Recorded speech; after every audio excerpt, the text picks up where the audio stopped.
Hello, everyone, and welcome to Gay Men Going Deeper. This is a podcast by the Gay Men's Brotherhood where we talk about personal development, mental health, and sexuality. We are your hosts. We have Matt Lansdell. He is a counselor and facilitator specializing in healing and empowerment.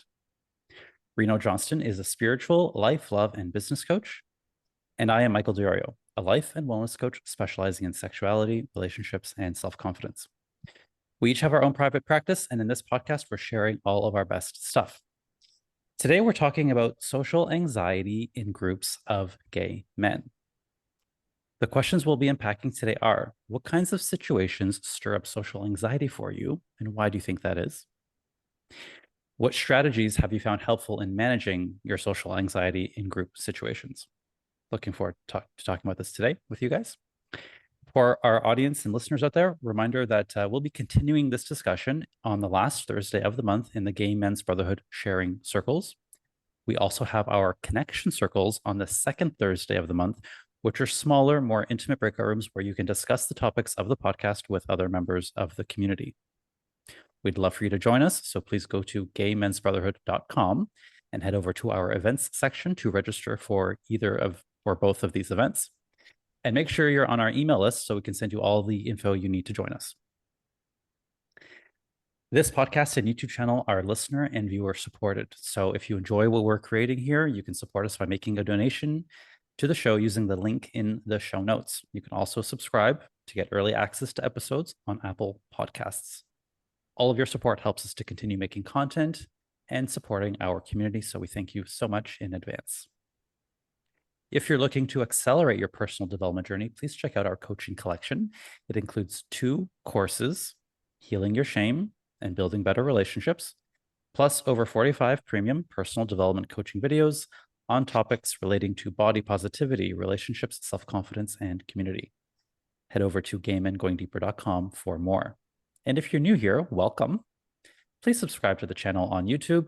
We release new episodes every Thursday, so make sure you click on that bell icon to get notified. If you're listening to us on a podcast platform, please subscribe, leave a review, and a 5-star rating, which helps us get into the ears of people who need us the most. All right. Today, we're talking about social anxiety as a broader topic, and then more specifically, social anxiety in groups of gay men. So I did a bit of research on this topic before we jump in, so I want to share a little bit of that with you guys.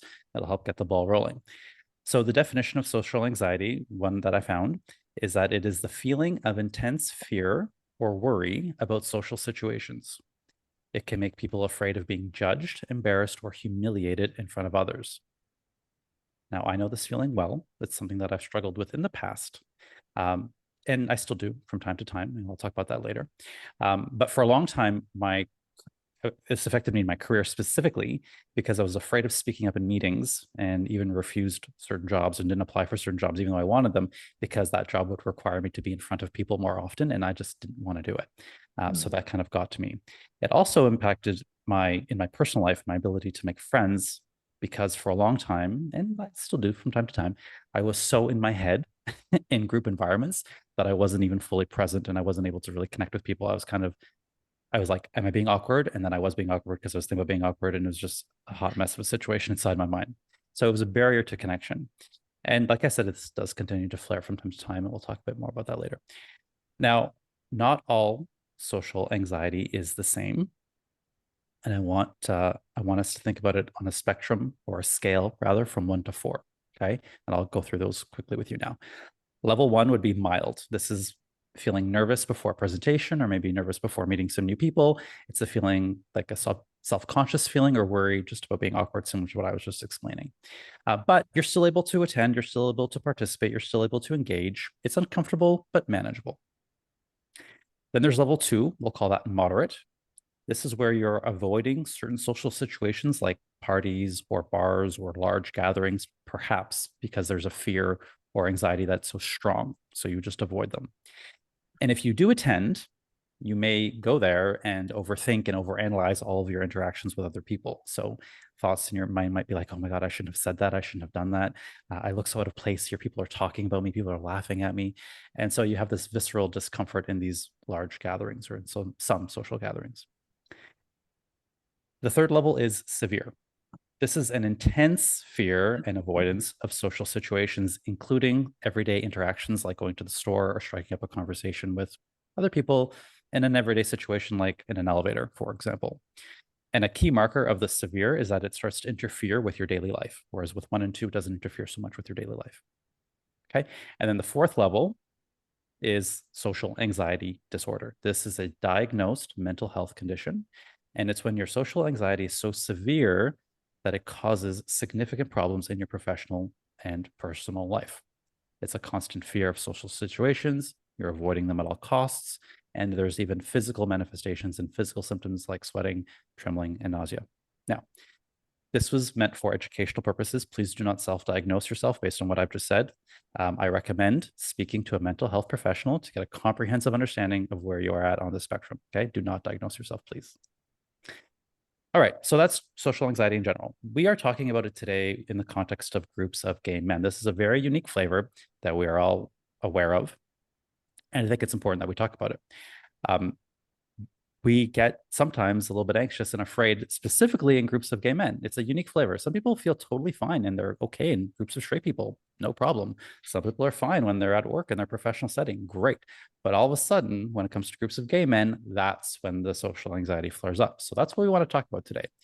And Matt Reno and I wanted to do this episode because connection is such an important pillar of what we're doing with the Gay Men's Brotherhood and our community. We are really building a community here, right?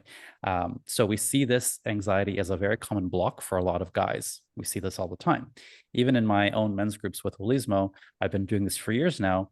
The standard pattern is people are so nervous to come in. They're so nervous to join. They're feeling, I don't know about this. I'm very skeptical. I'm afraid. They're not sure, but for whatever reason, they take the chance. And I'm really happy and thankful that they do. Because after those 6, 8, 10 weeks, whatever the program is, they leave feeling so much more optimistic about interactions with gay people. They feel a lot more comfortable and confident sharing with others and listening with others. And of course, they feel more seen, heard, and understood. So there is a great reward for starting to look at your social anxiety and finding ways to overcome it, which we'll be talking about as well today. Yet so many people don't even take that risk to join a men's group, or even very commonly in our sharing circles in the Gay Men's Brotherhood. A lot of y'all are sitting on that sideline. We've got like thousands of people in there, and it's great that we're seeing so many new people come in every month. But you know, a lot of people want that connection. This is what we hear all the time. I want connection on one hand, but on the other hand, my anxiety or fear is so strong. There's some obstacle there that's preventing me from engaging with other people. So it's a really tough place to be. So what is it about gay men? Why do we create anxiety being with each other?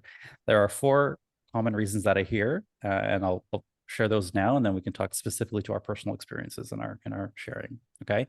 So number 1 reason I get all the time is gays are judgy, which in and of itself is a judgy statement, just saying. But yeah, let's just go with it. Gays are judgy. Yes, there is a strong emphasis on appearances. And when you put yourself into these groups, you kind of know you're opening yourself up to judgment, shady comments, and gossip. And so why would you want to do that? Of course, it's like, no, I'm not going to sign up for that. Thank you very much. Number 2 reason is that there's this pressure. I hear the word pressure. There's pressure. I feel pressured to conform. So a lot of people say, oh, I don't know if I'm right for this group, or I don't know if I'm right for this. I don't know if I'm gay enough. What does that even mean? And there's this pressure that, oh, okay, if I'm going to be in groups of gay men, I need to talk about things that I have no genuine interest in, or I need to talk in ways or with people that there's really no connection there. So like a pressure to conform, almost, to talk about your hookups and talk about, you know, drag race and talk about things that maybe you think people are talking about as part of a stereotypical, air quotes, gay culture. But if that's not naturally you, you're not going to want to participate. Okay. But again, that's maybe an assumption you may be making. 3, that compare and despair that we talk so much about on this podcast, which is that underlying feeling that we're being placed on an invisible social hierarchy based on attractiveness, status, age, race, everything.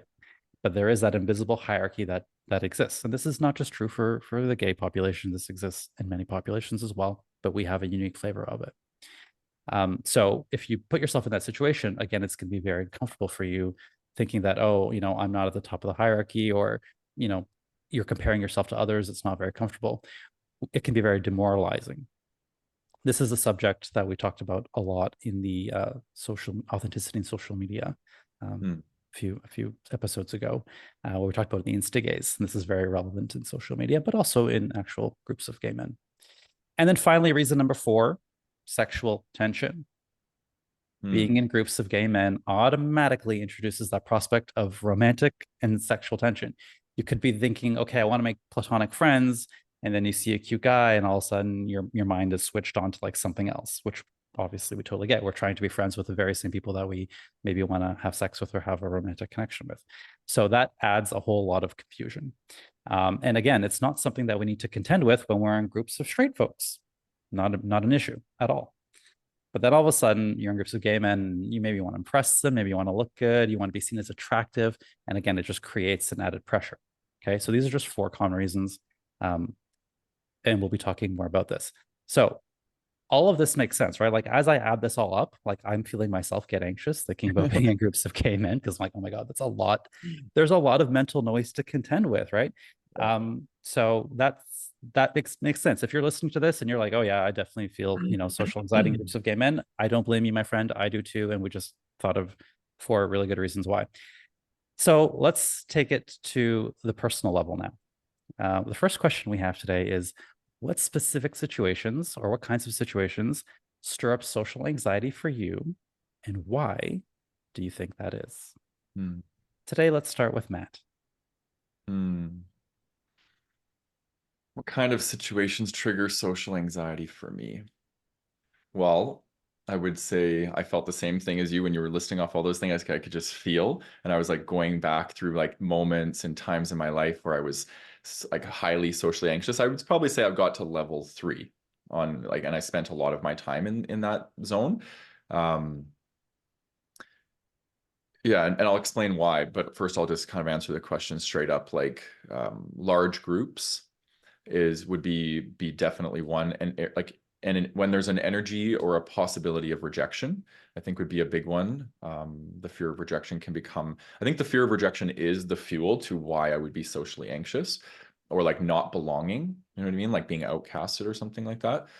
And then not having control over my level of stimulus, I think is a big one for me. Being a highly sensitive person and having sensory processing sensitivity, when I'm in large groups and I don't have control over, let's say, the level of volume of the music or the brightness of the lights or these things, and I can get thrown into overstimulation really easily.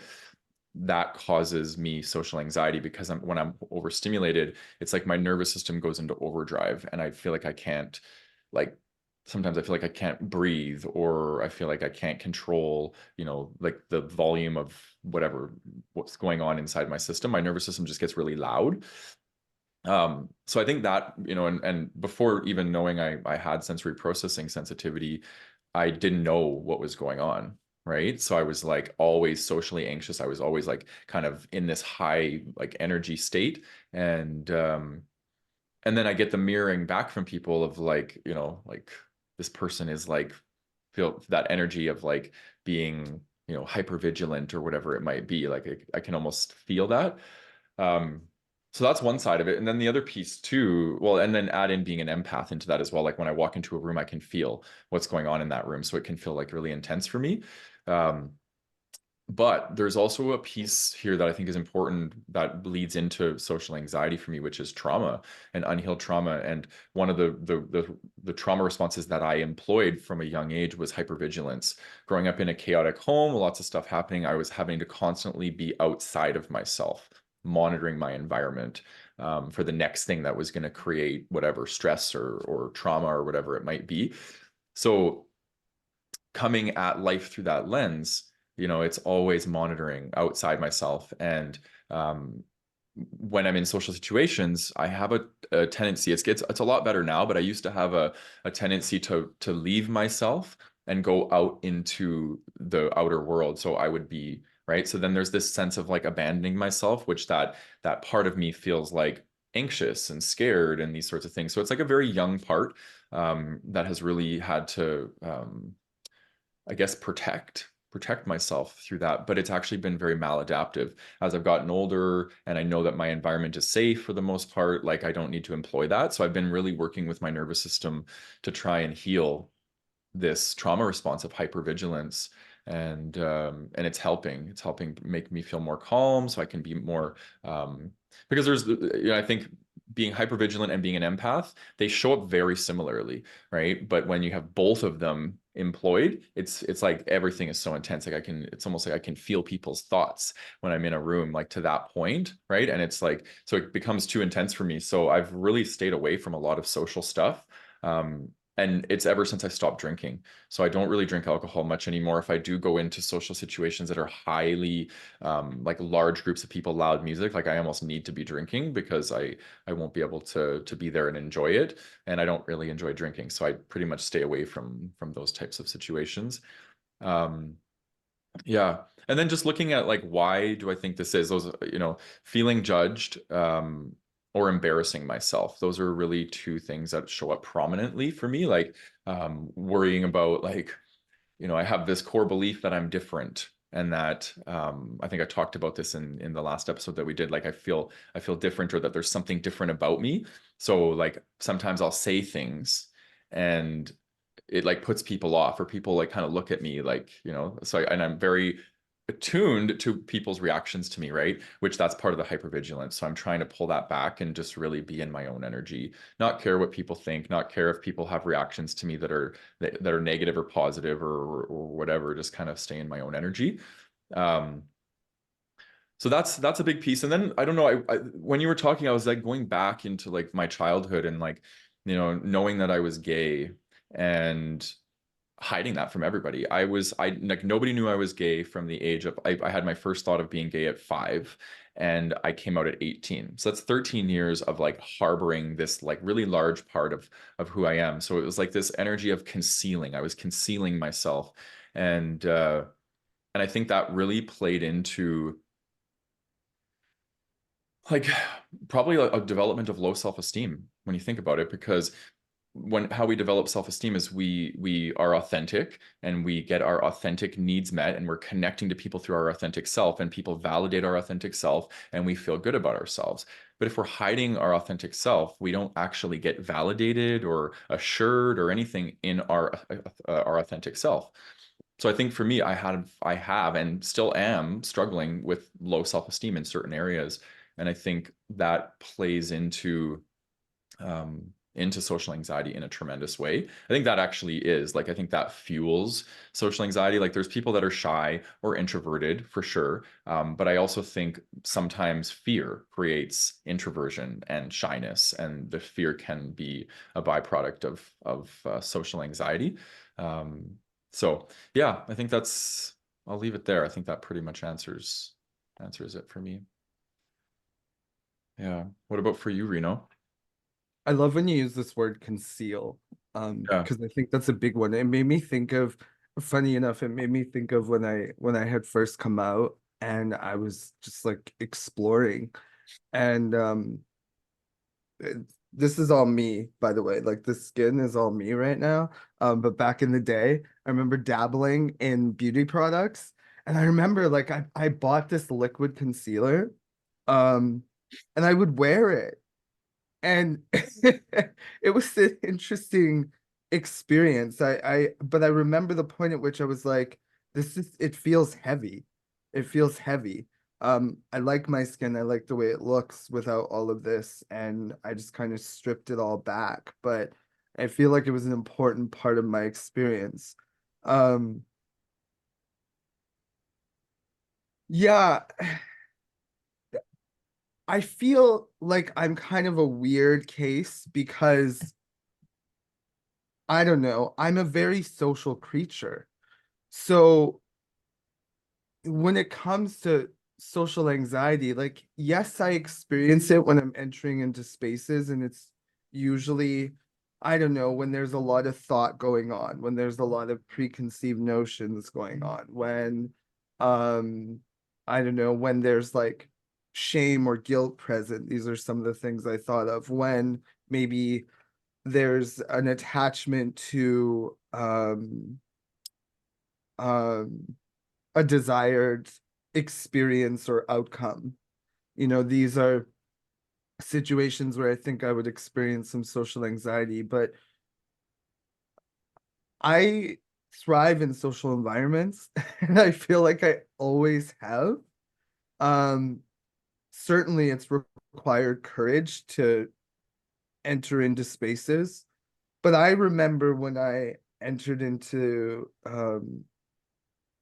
you know, let's say like the gay world, so to speak, right? Like it's the nightclub, my first Pride experience. Like I I like walked into the club like I owned the place.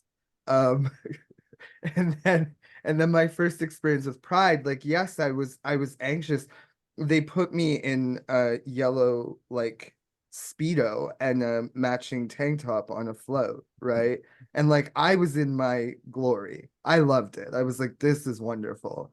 um and imagine me walking through like the legislative building in Winnipeg, Manitoba, in this like outfit and walking down those like big steps to get onto a float, and like everyone's kind of there watching. It was quite interesting, but audacity, I don't know. I'm not sure what it is, and I'm not saying that I don't experience um you know, like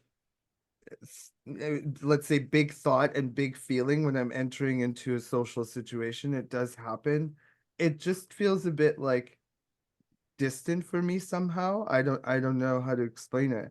But I Mm. will say, funny enough, that when we were recording, when we just started recording, and I knew that I was gonna have to answer this question, I was feeling some anxiousness because I'm like, I know I have answers, but I was like, what am I gonna say? You Mhm. know? So yeah, there's another piece too. Like when I think or feel like I have something to hide or mask or prove, um, I can certainly experience a lot of anxiousness in these spaces. And we'll probably get into this in the second question, but you know, I've I've learned how to regulate leading up to and entering into these situations, and that has kind of made it easier for me Mm.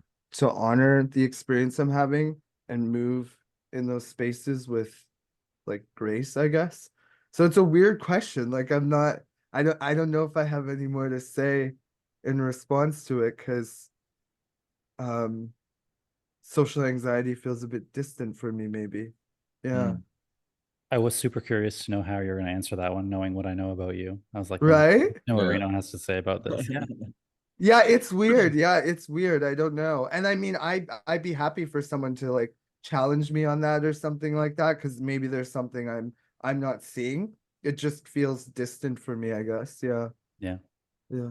I don't think it feels authentic to me because I know you and I've been out with you and I think you would score probably higher on extroversion, I would say. Yeah. Right. And like you're more comfortable with being visible. Like that's probably part of like you maybe have the performer archetype, Yeah. right? Which is like you like to be seen and be in the spotlight. Like I Yeah. think that's more yeah, I see that in you. Yeah. Yeah, and I guess it would be important for me to say as well, like don't get me wrong, like probably every room I walk into, there's like some sensation of uh like thought, feeling, anxiousness, if you will, right? There's like some degree of it for sure. Um I've just learned to like hold it and navigate it, I think, so it doesn't feel so big and so heavy for me. But certainly back in the day it did, especially when I was in the closet, as we say. Like that's a whole other story. Moving in straight spaces was Yeah. quite anxiety inducing for me at Yeah. that time. Yeah. And the only concern I had moving in gay spaces back then would have been um that like, how do I say this? Like them being gay would out me or they would out me. Hmm. Yeah. Yeah. Very, very Yeah. interesting. I think there's a lot of people out there who feel more comfortable in straight spaces. And then there's a lot of people out there who feel more comfortable in straight spaces and they feel uncomfortable in gay in straight spaces. So it's very interesting how that is. Yeah. I personally feel more comfortable in gay spaces now, but that Yeah. was certainly not always the case. And I feel less comfortable because all that hypervigilance shows up from being in the closet in straight spaces. Yeah. That's fascinating because I'm the opposite. So when I was younger, I had a lot of social anxiety around straight men. And I healed that, and now I'm very comfortable with straight men, more comfortable with straight men than gay men. When I was younger, I would go to gay bars, and I was a scenester, right, in my 20s, and I was super comfortable with, and all my friends were gay, everything like that. And then fast forward now, I feel like I'm more comfortable with straight people and less comfortable with gay people. So Yeah, yeah. it's interesting how we're all a little Yeah. bit different. Yeah. Reno, your example of the being in your yellow speedo in front of a like all those people is my nightmare. I would like I would shrink away and like no, absolutely not. I'd rather crawl Oh into a my hole. God. Like that sounds terrible. I'm shocked. I don't I know. because I guess because I just yeah, to Yeah. me you're just like You would think that fierce. people are often shocked by that, but it's just it's the eyeballs on me, which I can now answer. It's a good segue to the answer to how I would answer this. Yeah. So what kinds of situations trip social anxiety and why? And for me, it's something like that where there's a lot of eyeballs on me, where I'm like the center of attention and Yeah. like there's a spotlight on me. So there's a very specific scenario that I actively avoid. So like normally I'm in like the level 1 or level 2, but for this specific scenario, I just flee, and that is drag shows. Mm.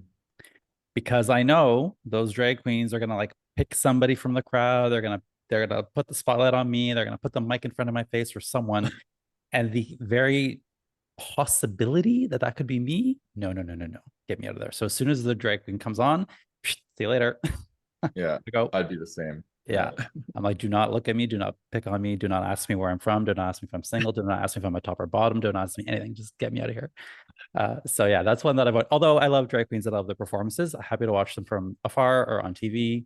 Nothing against them. I just don't. I just don't like being picked on. Same thing if it's like a stand-up comedy show, anything like that, where there's like Yeah. audience participation. Get me out of there. That's funny. I'm so the Mm. same. Yeah. Even actually at my birthday party. So I had my last year. I had my 40th, and I had a lot of people over, and everyone started singing "Happy Birthday" to me, obviously as they do. And I was like, it was this moment that I should have been so full of love and happiness, and I was, but I was looking around at like 50 people singing to me, looking at me, and I was like, oh my God, don't look at me.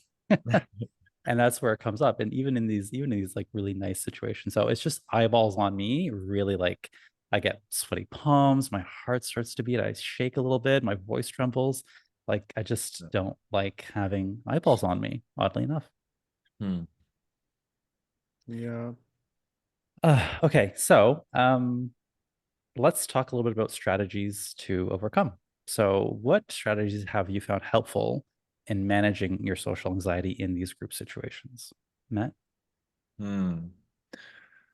Yeah, it's just this feeling of letting go, like just letting go and like surrendering. It's like kind of diving off the cliff and just letting go. I think so many of us grow up with like, well, I think there's two aspects. There's perceived and real threats. Like there, as a gay person, like there's real threats. Like if we're out and somebody sees us, or we could be called a fag or beaten up or whatever. So like there's actually valid, like, because sometimes social anxiety is perceived like it's like we're catastrophizing or these things, but being a gay person, we're at high risk of being whatever, fill in the blank, right? Anything that could be threatening. um, and I think that what that does is it creates this like this worry of like self-monitoring. So it's like maybe like how we walk or how we talk or body gestures or mannerisms, these sorts of things. So that self-monitoring, I think, is what creates like this real like highly anxious, lots of inner dialogue like going on. So for me, it's like having to just surrender and let go. And I actually didn't learn how to deal with my social anxiety until I stopped drinking alcohol, because every time I was out in social situations, I was always drinking. So there was never an opportunity for me to work with my social anxiety because I would basically just numb it out. So that was in my mid 20s. I think I stopped drinking, and I had long periods of sobriety starting maybe in like my mid 20s. And I think I was sober for like maybe 4 years in that time frame. And yeah, so I would practice going out with my friends, and I would be sober and they would be drinking, and I would have to be around. So I would be tuning into my needs, like what's going on for me. Like, am I overstimulated? If I am, okay, I'm out, like I'm leaving. And usually I would have this like time frame of like midnight. Midnight was that cutoff point where people would start getting handsy and saying inappropriate things because they were drinking. So then that would be my time to go, right?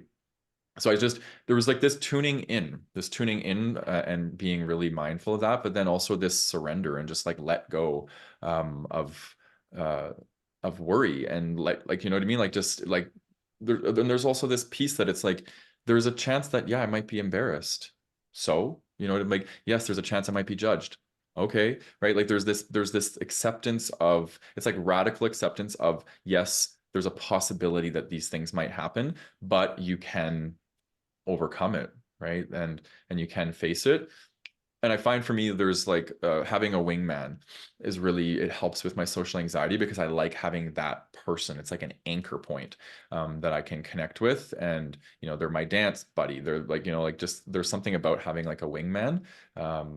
But I've also gone out to like clubs and things and events like by myself, and it's anxiety provoking for sure. And I notice in those moments my tape starts playing of like, you're a loner, you know, like people are judging you, like, you know, like that sort of thing.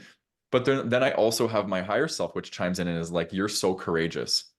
You know how many people in this world would never go to dinner by themselves, or out to a wherever by themselves? Like they always need somebody there. So, you know, if you're either of those types of people, like you always need a wingman, or you always go out alone, like trying the other hat, you know, and see what it's like to play with both those things, because there's so much growth that can happen in these situations. And um yeah. And then I just wrote a couple things down here that I think are important, because like dealing with social anxiety, I think is like it's a psychological thing, right? Like how, we think and feel about ourselves really is the root of social anxiety.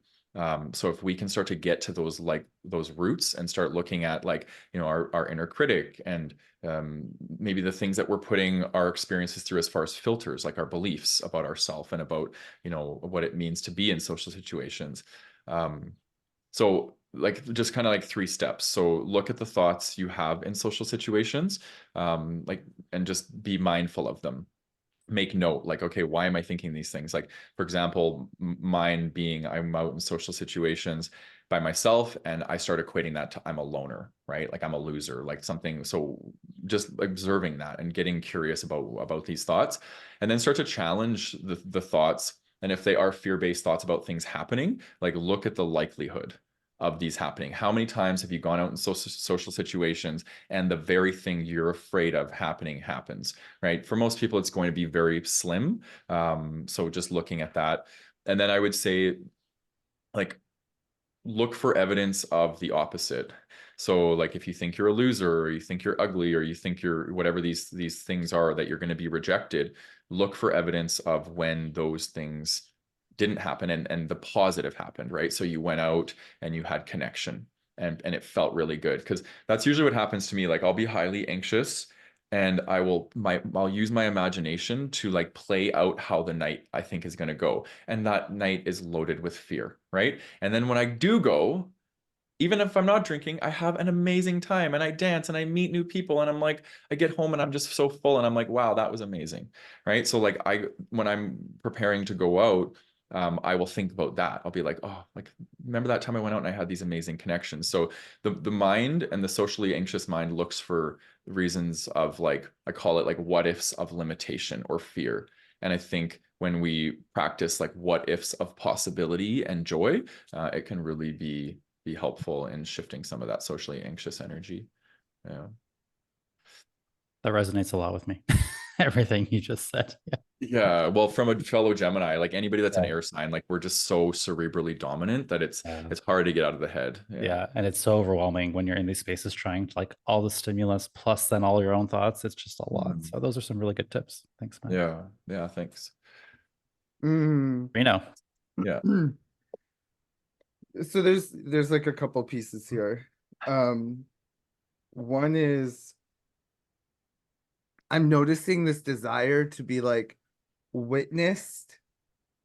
Like there's this part of me that wants to be seen right now, and it's the part of me that still experiences um anxiousness in social situations. Hmm. Um, yeah, because it's not that it doesn't happen. I think it's just how I navigate it. And so that's like a great segue into my earlier years.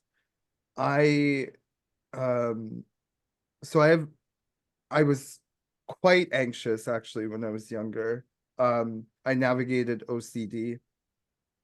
And then in addition to that, I'm like, this like petite, um, like bright, expressive, emotive, sensitive, eh, young black boy, right?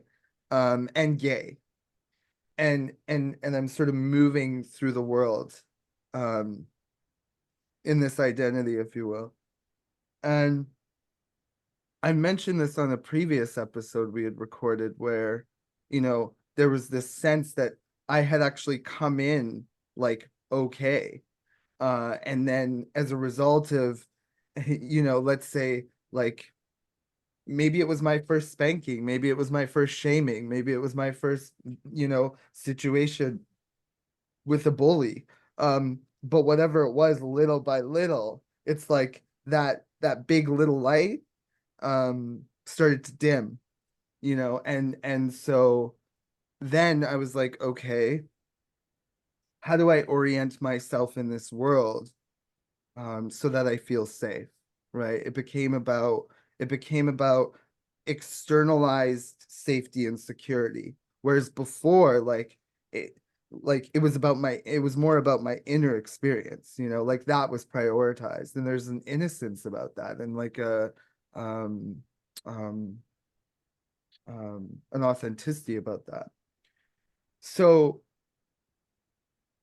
what happened for me is that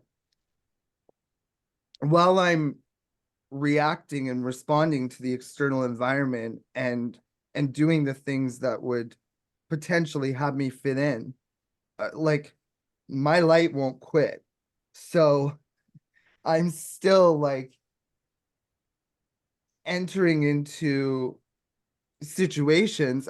I'll call it self-exposure and self-disclosure. So I'm still entering into spaces and situations and like bringing forth that authenticity while simultaneously experiencing the kind of sweaty palm, shaky, choked up anxiety. And one of my earliest memories of that was when we had I had we had a like an assembly, and there was an opportunity to perform something cultural.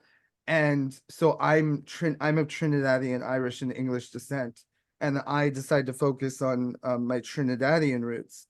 And so I wore a dashiki, and I brought in some cultural artifacts, and um, I was going to perform a Trinidadian song in front of like the elementary school essentially. And something happened. The tape went missing. The audio track went missing. I have some theories about what happened there, but that's a whole other story. But the audio track went missing, and so I didn't get to perform. And I remember crying because I really wanted to, even though I was terrified. Right, I was so scared.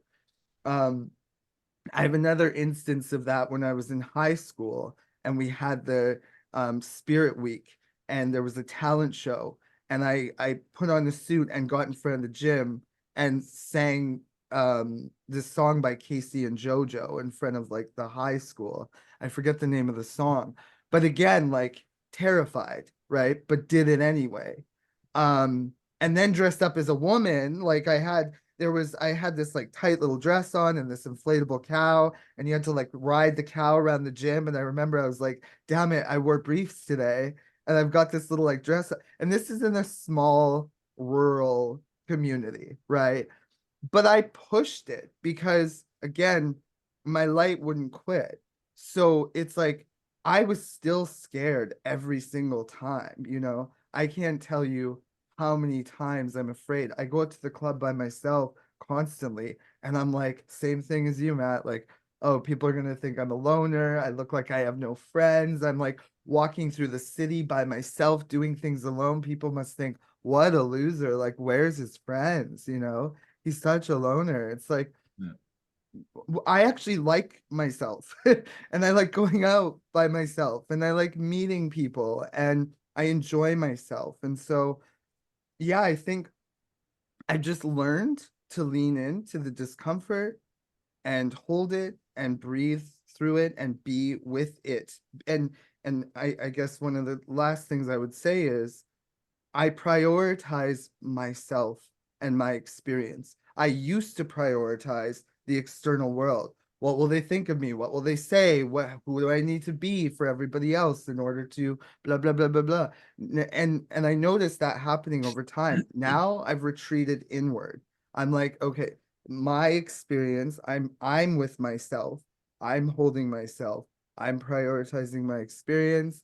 I'm being with my breath. I'm noticing what's coming up, and I'm really just holding myself in a way that you know, previously maybe I needed from others. It was like validate me, hold me, you know, honor me. I'm holding me now, you know, I'm honoring me, I'm validating me. And so that I think for me, in addition to exposing myself to the things that scare me, has made a world of difference. And that's my practice every day. I do shit that scares me, you know? So yeah. Was the song All My Life? That's the one. That's the one. I love That that. is the one. Yeah. Oh. Yeah. Oh my God. Yes. If you're watching fire, or if you're not watching, Michael's fireworks just went off in Michael's background. That was fun. Yeah. Thank you. Yeah, I love that. I love that self-compassion one. That's definitely one that has helped as well. And we've done a lot of podcast episodes about self-compassion, and that, you know, is a really good tangible example of a great time to practice it. It's very real in that moment. Yeah. Yeah. Thank you. Yeah. Thanks for revealing that part of yourself too. Yeah. Yeah. It's nice to meet that part of you. Yeah. No. Thank you. Okay, so what strategies have I found helpful in managing social anxiety in group situations? My favorite one that works for me is people don't actually care about me that much. That really helps me because in my mind, I'm thinking it's the opposite. It's like everyone's looking at me, thinking about me, talking about me. And really, truly, no one really cares. No one's really looking at me. No one's really talking about me. And if they are, it's like for a half second before they're on to the next thing. And so I worry about me more than I think I do. And that one really helps me personally is people don't actually care. It might not work for you. I'm just sharing what works for me. Please take it if it works and leave it if it doesn't. Another one is it's okay if people don't like me. It's okay if people think I'm boring. It's okay if people think I'm weird. It's okay if I say something stupid. I am loved regardless, and I'm no less lovable because of someone else's opinion. So that is kind of my version of like a self compassionate talk, or having my own back, as I call it, being my own BFF. It's okay. It's okay if that happens. I don't need to be perfect for anybody. Another one is checking in if it's at a big event. If I'm in a big group space, like a nightclub or a party or anything like that, a house party where there's lots of people, I will check in with trusted friends. So Matt, you had talked about a wingman. This totally works for me. So oftentimes my besties know this. I'll be like, I'm going to the bathroom. You're coming with me. And we just kind of do a little check-in. How's it going? We do a little spill in the tea. What's going on? What's happening? What's going on outside? And then we check in with each other. Like, how are we feeling? Are we enjoying this? Are we not enjoying this? What's the vibe? What's going on?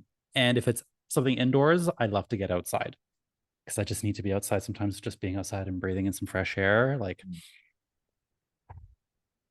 doing that just really calms me down.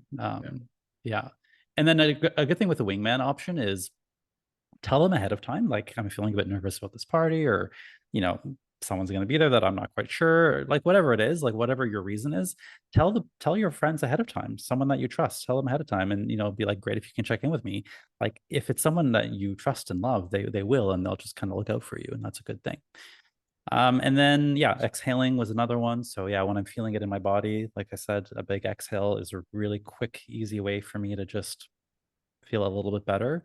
And that's self-compassion. So I don't need to repeat it again. Reno talked a lot about that. That's a really good way to practice it.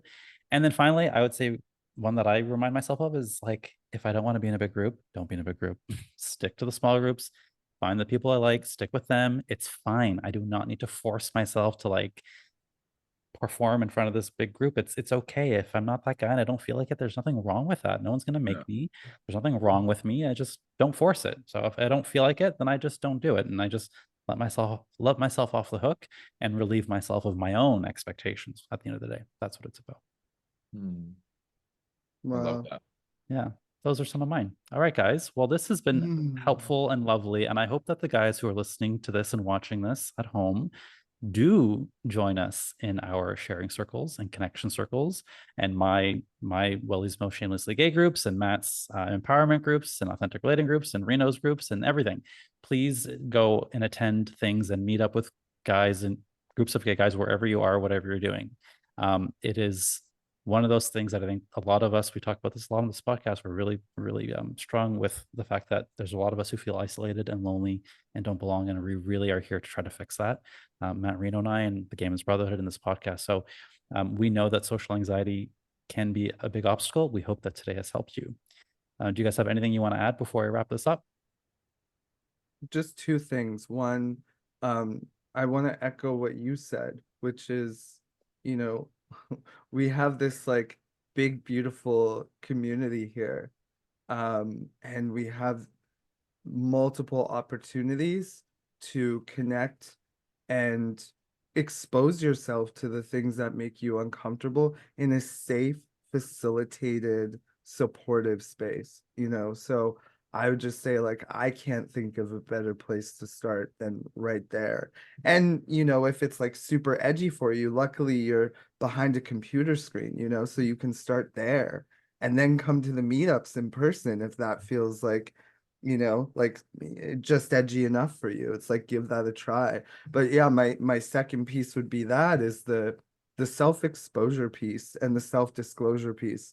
And I think what I've seen work time and time again is to honor your experience, like disclose your experience first to yourself, right? And then maybe to somebody trusted, and then to expose yourself to the things that scare you, right? Yeah, come into these spaces and maybe just take the first step, like the first little step. You don't have to take a bold, daring leap unless you want to. But the first step, yeah. Love that. Thank you. And Mhm. yeah, go ahead, Matt. I think you're going to say it. Go ahead, and then I'll see if it's not the thing that I was going to say. I was just going to share with the audience what we're talking about when we say sharing circle and connection circle, and giving them a little bit of just telling Yeah, them sure, what do that is. that, and then I'll say my piece after. Yeah. Okay, yeah. So for those of you who don't know what we're talking about, our sharing circles are monthly. We talked about this in bidding, but just so you know, it's a free event. Last Thursday of the month, you come in. Matt and Ellery hosts one in the evening. Reno and I host one in the earlier time slot. You come in, we put you in two breakout rooms. Reno facilitates one, I do the other, and we just share. And we have questions for you guys to answer. And it's where you get to be in a group of other gay men virtually via Zoom, and we just share for. It's just an hour there. Our connection circles, if that scares you a bit too much, then come to the connection circle. That's on the second Thursday of the month. And in that one, we are there as well. And we put you in little pods of 3, just like we do here. And you guys go into a breakout room. And again, we give you questions to answer. And you have about an hour almost, just the 3 of you, to unpack that question and talk about it and connect with each other in a more casual conversational kind of way. So it's 2 wonderful opportunities per month you guys have through the Gamers Brotherhood. Just letting you know what that is. And we will all be there. So come join us. Yeah. Yeah, and then lastly, our local meetup groups.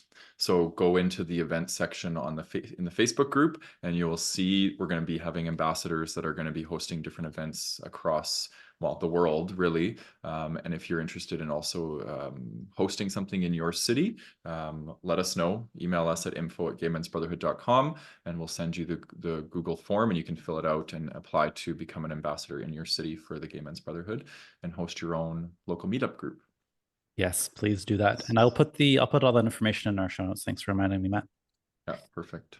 All right, guys. Thank you, Matt. Thank you, Reno, for another wonderful episode. For our audience, thank you for listening. Thank you for sticking with us. And if you're listening to us on YouTube or listening to us on a podcast, again, please give us those 5 stars and a rating and a review. Again, helps us to get into the ears of people who might feel this way and just need a little bit of support and encouragement like we provided here today. And if you're watching us on YouTube, please go ahead and share in the comments how you experience your own social anxiety, some strategies that have helped you. Go ahead and answer the questions that we answered here. It's great because our comment section on YouTube is really turning into a little bit of a peer support community on its own. So we love seeing that. All right, guys, thank you so much, and we'll see you next week. Bye. Mwah.